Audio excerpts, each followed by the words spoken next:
দেখেন, জীবনে তো অনেক কিছুই ঘটে, তবে কি জানেন, আমার কাছে মনে হয় জীবনে যদি ভালো কিছু করতে চান তবে এই তিনটা মানুষকে বা এই তিন প্রকারের মানুষকে আপনার মন থেকে ক্ষমা করে দেওয়া উচিত।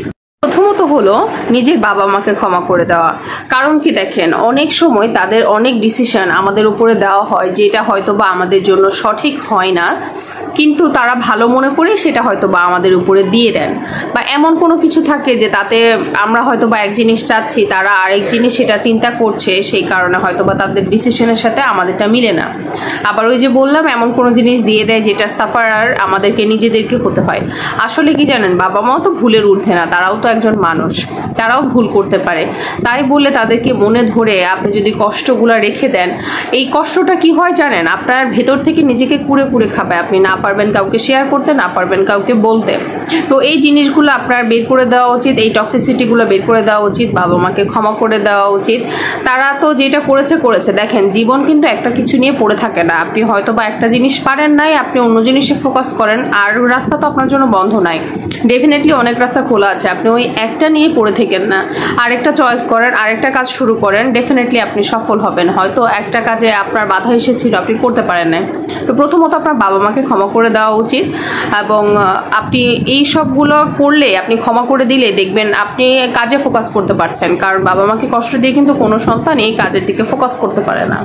দ্বিতীয়ত হলো প্রাক্তন। আপনার প্রাক্তনকে আপনি যখন ছেড়ে এসেছেন, অবশ্যই আপনি ভালো কিছু করার জন্যই তার কাছ থেকে হয় চলে এসেছেন, নয়তো সে আপনার কাছ থেকে চলে গিয়েছে। তো আপনি কিন্তু তার সেই যে তিক্ত একটা অভিজ্ঞতা দিয়েছে বা আপনাকে যে একটা কষ্ট দিয়েছে, আঘাত দিয়েছে, সেইটা যদি আপনি সারা জীবন মনের মধ্যে আবর্জনার মতো ধরে রাখেন, তাহলে কিন্তু এই নেগেটিভিটিগুলা আপনার কনফিডেন্স লেভেলটাকে একদম লো করে দিবে। আপনি যেহেতু তার কাছ থেকে সরে এসেছেন বা সে আপনার কাছ থেকে সরে গিয়েছে ভালো কিছু করার জন্য, আপনিও ডেফিনেটলি ভালো কিছু করতে পারবেন। আপনি ওকে একদম টোটালি নিজের মাইন্ড থেকে বাদ দিয়ে দিন, ক্ষমা করে দিন। সব মানুষকে ক্ষমা করা একটা মহৎ উদাহরণ। স্বয়ং আল্লাহ যখন আমাদের এত বড় বড় গুনাহ ক্ষমা করে দিবেন, আমরা তো কিছুই না। তো আমরা প্রাক্তনকে ক্ষমা করে দিলে আমরা কিন্তু আমাদের কাজে ফোকাস করতে পারবো। তৃতীয়ত হচ্ছে নিজেকে নিজে ক্ষমা করুন। দেখেন, আমরা অনেক সময় অনেক সেলফ গিল্টি ফিল করি যে আমরা হয়তো কোনো একটা কাজ করেছি বা কোনো একটা কিছু করতে গিয়েছিলাম, সেটা আমরা ফুলফিল করতে পারি না। বা পড়াশোনার ক্ষেত্রে মনে করেন আমরা এমন কোনো একটা সাবজেক্ট চুজ করেছি যেটা হয়তো আমরা ভালো করে চাকরির সেক্টরে ঢুকতে পারছি না। এই কারণে নিজেদেরকে মনে করি লাইফে কি করলাম, কি করে ফেললাম, লাইফের হয়তো বা সব কিছু শেষ, সব কিছু হেল হয়ে গিয়েছে। তো এইগুলো চিন্তা না করে নিজেকে নিজে মোটিভেট করুন, নিজেকে নিজে এগিয়ে নিয়ে যান।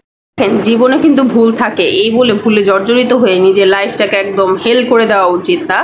নিজেকে মুভ অন করুন, নিজেকে চেঞ্জ করুন, নিজেকে ক্ষমা করে দিন যে ঠিক আছে, আমার পাস্ট লাইফে যেটা হয়েছে হয়েছে, এগুলো সব কিছু বাদ, ওকে ওই ভুলগুলো যেন আমি পরবর্তী লাইফে না করি, এই ফোকাস নিয়ে সামনে এগিয়ে চলুন। আমার কি মনে হয় জানেন, এই তিনটা জিনিসে যদি আমরা ক্ষমা করি, আরও হয়তো অনেক জিনিস আছে যেগুলো আমার থেকে ভালো হয়তো বা যারা বাস্তবে অভিজ্ঞতা সম্পন্ন হয়েছেন তারা ভালো বলতে পারবেন। আমার কাছে এই তিনটা জিনিস মনে হয়েছে, এই তিনটা সেক্টরে যদি আমরা নিজেদেরকে বা অপরকে ক্ষমা করি, আমরা হয়তো বা আমাদের টার্গেটটাকে ঠিক করতে পারবো, সেট করতে পারবো এবং লাইফে ফোকাস করতে পারবো। সব থেকে বড় যে জিনিসটা পড়বে আমাদের সব কাজের ক্ষেত্রে, সব কিছুর ক্ষেত্রে একটা পজিটিভ ইম্প্যাক্ট পড়বে, যেটা ডেফিনেটলি অনেক বেশি জরুরি।